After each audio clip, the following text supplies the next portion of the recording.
जब मैं आपको बोलता हूँ कि गुरु के समक्ष या फिर गुरु के प्रवचन सुनने के दौरान आपको व्यवहारिक नहीं होना है, तो फिर आंतरिक स्तर पर अपने आप के भीतर आपको ब्लॉकेज जैसी नहीं बना देनी है कि गुरु हैं, इनसे व्यवहारिक नहीं होना है। या फिर इस लाइन को सुनने के दौरान जिस भी तरह का आपकी बुद्धि और मन आपको समझाता है कि व्यवहारिक नहीं होना है, तो शायद मुझे चुप रहना है, और चुप रहेंगे तो मन में वैसी बहुत तरह के सवाल होते हैं, वो और भी ज़्यादा इंसान परेशान हो जाता है। व्यवहारिक ना होने का मतलब ऐसा नहीं है कि आप अंदर ही अंदर और ज़्यादा उलझ रहे हैं और कुछ बोल भी नहीं पा रहे हैं, क्योंकि आपके दिमाग ने आपको ये समझा दिया है कि किसी ने बोला था कि गुरु के प्रवचन सुनने के दौरान या फिर किसी किताब को पढ़ने के दौरान व्यवहारिक नहीं होना होता है। मैं चुप रहूंगा या फिर मैं कुछ बोलूंगा नहीं या फिर मैं कुछ लिखूंगा नहीं, इस तरह से व्यवहारिक ना होने को आपको नहीं समझना है। लेकिन एक कर्ता के तौर पर अगर आप सर्वाइव कर रहे होंगे तो आपका आध्यात्मिक जीवन भी कर्ता के तौर पर ही चल रहा होगा,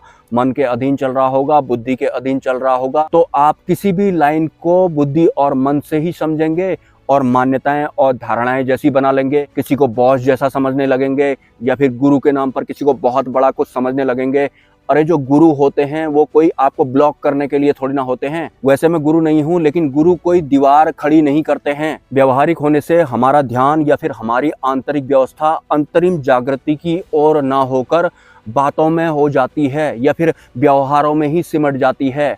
हम सिर्फ बात ही करने वाले जैसे हो जाते हैं, मन को तृप्त करने वाले जैसे हो जाते हैं, या फिर मन के अकॉर्डिंग ही उसके बाद हमारी आगे की यात्रा भी चलती है। लेकिन एक साधक होने के नाते अगर आपको अपना कल्याण करना है तो आपका मुख्य ध्येय होना चाहिए कि आपको आत्मस्वरूप होना है या फिर आपको अंतरिम जागृति करनी है। ताकि करना जैसा अंतरिम जागृति में भी कुछ भी नहीं होता है। अंतरिम जागृति तो पहले से ही हुई होती है, लेकिन बुद्धि और मन के अंडर में होने की वजह से हम आज ऐसा बोलने को मजबूर हैं कि मोक्ष प्राप्त करना है, अंतरिम जागृति करनी है, तीसरी आंख खोलनी है। ये सब पहले से ही खुले हुए होते हैं।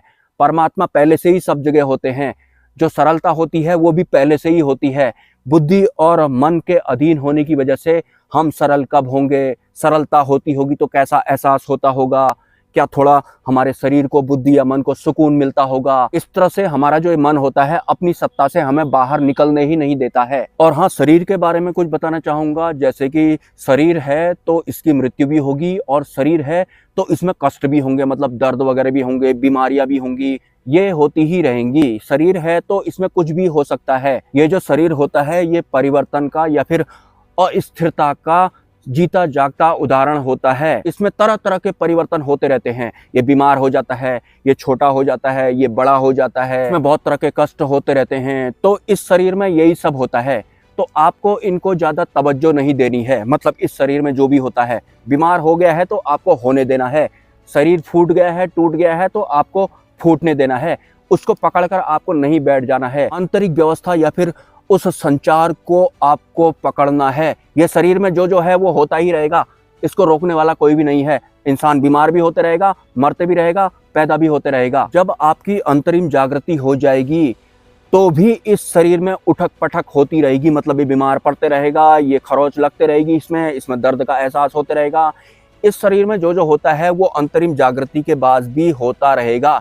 लेकिन आपका जो उसके बाद सरवाइव करने का मुख्य जो आधार होगा वो परमात्मा का संचार होगा। ये शरीर नहीं होगा, इसकी इंद्रियां नहीं होंगी, बुद्धि और मन नहीं होगा। शरीर में जो जो होता है वो सब होता रहेगा, लेकिन आप जो सरवाइव कर रहे होंगे वास्तविक सत्य के संचार के साथ में सरवाइव कर रहे होंगे, वो एक अलग व्यवस्था है। और बाकी ये शरीर या फिर इसके अटरम सटरम ये अलग चीज है। इसको आपको भाव नहीं देना है। बीमार हो गया है तो होने दो, आप उसे संचार को आपको भूलना नहीं है। संचार भी तो है साथ में वास्तविक सत्य का।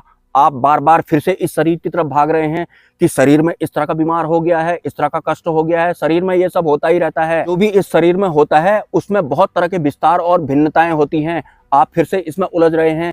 वास्तविक सत्य का जो संचार होता है उसमें भिन्नताएं नहीं होती हैं। प्रेजेंट में बहने वाला एक निरंतर संचार होता है, और उसकी अनुभूति या फिर जो अनुभव होता है वो इंद्रियों वाली अनुभूति या फिर सुख जैसा नहीं होता है, लेकिन वो हमेशा होता है। मतलब वो हमेशा बहते रहता है या फिर हम हमेशा के लिए उसमें लय हो जाते हैं। और इंद्रिय वाला जो संचार होता है वो क्षण भर के लिए होता है। 10 मिनट के लिए, 2 घंटे के लिए, 50 दिन के लिए। इंद्रियों वाले ये संचार या फिर इस शरीर में तरह तरह के कष्ट या फिर बीमारियां होते रहेंगी और वास्तविक सत्य का संचार निरंतर एक छत्र बहते रहता है। बहुत सारे लोग होते हैं इस दुनिया में जो शरीर के कष्टों में ही सिमट जाते हैं कि मुझे ऐसा हो गया, मुझे वैसा हो गया। अरे शरीर है तो उसमें ऐसा और वैसा होते रहेगा। आपको वास्तविक सत्य के संचार को पकड़ना है या फिर उसको जागृत करना है। अंतरिम जागृति कहते हैं उसे, आत्म स्थित होना भी कह सकते हैं। कि इस संसार में ये सब हो रहा है, इस जंगल में ही ये सब हो रहा है। थोड़े दिन पहले यहाँ पर हरे पत्ते हुआ करते थे, अभी सूख गए हैं। थोड़े दिन बाद दोबारा से यहाँ पर बाढ़ या बरसात भी आ जाएगी। हो सकता है इनमें से कोई पेड़ गायब भी हो जाए। लेकिन जो वास्तविक सत्य है वो तो हर क्षण था। जब ऐसा था तब भी वो था, जब ये सब नहीं रहेगा वो तब भी है। वही वाला संचार की बात मैं कर रहा हूँ। संचार निरंतर होता है लेकिन वो प्रेजेंट में होता है। तो आपको प्रेजेंट में रहने की कोशिश करनी है। प्रेजेंट में रहेंगे तो बुद्धि और मन भी नहीं होता है। प्रेजेंट में अगर आप नहीं होंगे तो बुद्धि और मन होता है। फिर आप पास्ट में या फिर फ्यूचर में चले जाएंगे। प्रेजेंट में अगर आप टिकते हैं, वैसे प्रेजेंट में टिकते हैं बोलना सही नहीं रहेगा क्योंकि प्रेजेंट पहले से ही होता है। वो भी सरलता की तरह आपको समझना पड़ेगा। प्रेजेंट तो हर क्षण होता है, वो भी निरंतर होता है परमात्मा के संचार की ही तरह। प्रेजेंट को भी आपको बुद्धि और मन से नहीं समझना है कि अब मैं प्रेजेंट में रहने की कोशिश करूंगा, कुछ सोचूंगा नहीं, कुछ समझूंगा नहीं, पास्ट में नहीं जाऊंगा, फ्यूचर में नहीं जाऊंगा। प्रेजेंट वैसा वाला नहीं, ये बुद्धि और मन वाला प्रेजेंट हो जाएगा।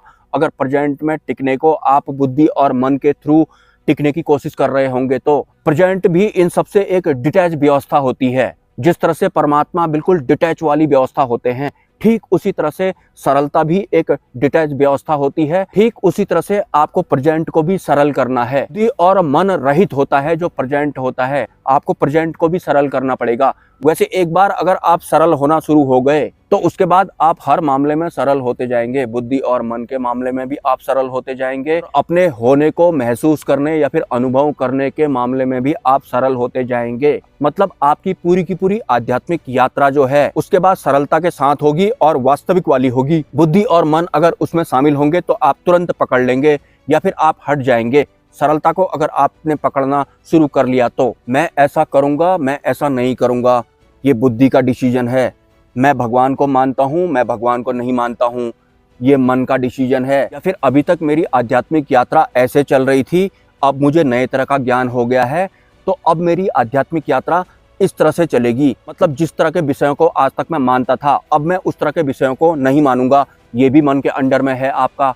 अगर आप मानने और न मानने से ऊपर नहीं उठे हैं तो आप समझ जाना कि आपका कुछ मानना या फिर आपका कुछ अब ना मानना दोनों मन के या फिर माया के अंडर में हैं। तो इस तरह से खुश होने की जरूरत नहीं है कि अब मुझे सत्य पता लग गया है तो आज के बाद मैं इसको मानूंगा और इसको नहीं मानूंगा। मानना और न मानना दोनों मन या फिर माया के अंडर में होते हैं। आपको इससे बाहर निकलना है। इनमें से कोई भी हमारे काम का नहीं है। मानना और ना मानना दोनों काम के नहीं हैं, दोनों माया के हैं। जैसे पहले कोई इंसान आस्तिक हुआ करता था, बुद्धि का डिसीजन था इस दुनिया में कुछ नहीं होता है, भगवान ईश्वर अल्लाह वगैरह कुछ भी नहीं होते हैं, मैं नहीं मानता। उसका ना मानना भी बुद्धि और मन के अंडर में था। उसके बाद उसकी जीवन में अचानक से दुख आ जाते हैं, मे बी वो विवाह तंत्र की चपेट में आ जाता है। उसके बाद चारों तरफ से उसे दुख घेर लेते हैं। मतलब एक आस्तिक इंसान जो भगवान ईश्वर अल्लाह को नहीं मानता था एक दिन विवाह तंत्र की चपेट में आ जाता है। उसके बाद उसकी जिंदगी झंड जैसी हो जाती है तो उसके बाद परेशान होकर वो भगवान ईश्वर अल्लाह को मानने लगता है। लेकिन उसका भगवान ईश्वर अल्लाह को मानना भी मन के अंडर में था। और जब वो नहीं मानता था, जब वो नास्तिक या फिर आस्तिक था, जो नहीं मानते हैं उसे क्या बोलते हैं, इन शब्दों के अर्थों को मैं भूलने की कोशिश कर रहा हूँ आजकल।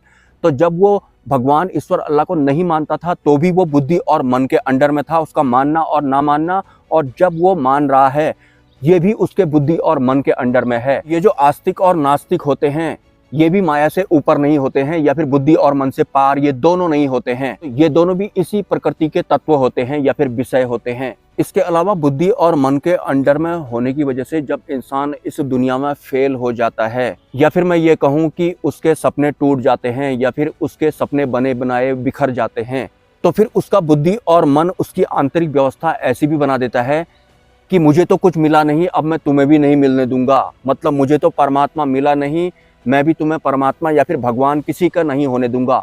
मैं तो किसी का हुआ नहीं, तुम्हें भी किसी का नहीं बनने दूंगा। ये पॉडकास्ट वाले जो परमात्मा होते हैं वो कुछ इस तरह के भी हो सकते हैं। जिस तरह से मैं भगवान अल्लाह या फिर परमात्मा का नहीं हुआ ठीक उसी तरह से अब तुम में से भी किसी को भगवान, ईश्वर, अल्लाह या फिर परमात्मा का नहीं होने दूंगा। मेरी तरह तुम भी कहीं नहीं पहुंचोगे। कुछ इस तरह के भी हो सकते हैं जो पॉडकास्ट वाले परमात्मा होते हैं।